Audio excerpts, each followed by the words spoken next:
Hello and welcome, this is Roofmonger, and today's video we're going to be going over the angles of attack in this game. So I'm going to be covering tri-dashes, box jumps, short hops, and all that kind of stuff. So without any further ado, let's get into it. So first off, what's a tri-jump? Well, a tri-jump is for the most part only for someone who can triangle jump, and that requires an 8-way air dash. So we have Iron Man here. I'm going to jump up forward, air dash down forward. That's your triangle. So what it really means is just your offensive ability for, well, for the most part, instant overheads.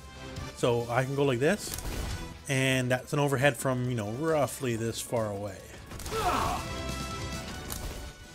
So that lets pressure really be maintained from some distance, because you're on your foe very quick, and then you can do whatever combo.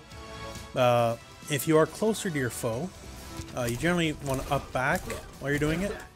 So if they move forward, you know, you're still not going to like accidentally go over their head when you jump over them, because you can, as you can see here, go over their head sometimes. So closer, you actually lose the triangle effectively, because you're just jumping up, back, and then jumping that same direction you came from. So it is, by definition, still a triangle dash, but, you know, in essence, it's its own thing.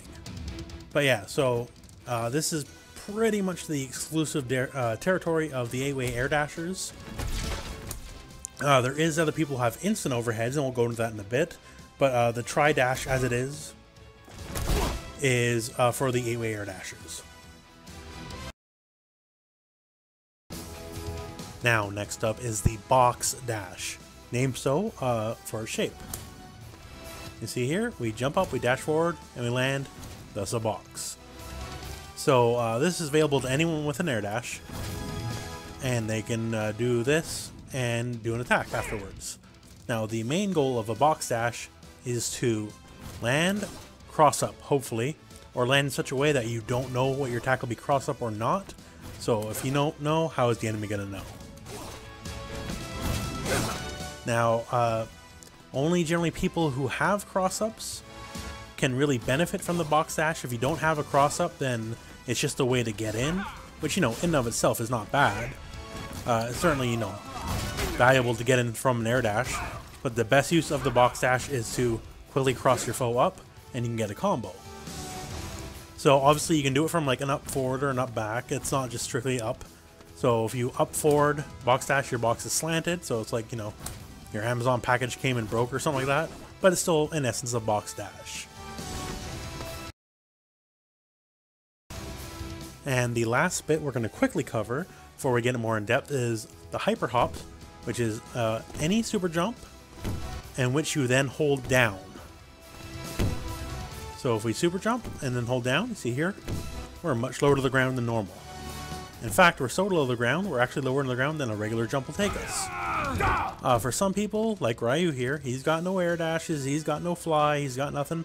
So the only way to really alter his arc of a jump is to do the hyper hop. So as you see here, I actually just hit cross up. So this move normally can hit cross up, but due to the property of the hyper hop, it's just like a super jump. So you see here, a super jump, when you cross over your foe, you will turn to face them. And so the same remains with the hyper hop. So you will switch sides partway through your jump, and that lets you hit cross-ups with moves that normally are not cross-up. Like, say, this jumping Fierce Punch. Cannot hit cross-up really normally, but with the property of the hyper hop, we can now switch our side, and we turn that into a cross-up. You do have to wait a split second for you to turn around. You do it right as you go over their head. You can see here, it's not going to connect. So you do have to wait a split second. But it lets basically everyone in the game do cross-ups with normal moves that normally cannot cross up. And for people like Ryu, who got no normal aerial offense outside, like, you know, doing tattoo in the air or something, this is a godsend for them. So now next up here, I'm going to be demonstrating to you who has the tri-jump properties, who can box dash, and more importantly than just the box dash, who can get a cross-up from the box dash that can really make their offense really go. Because the box dash is most scary, not just, you know, from coming in, but the fact that you can threaten a cross-up. So without any further ado, I'm going to run this little montage.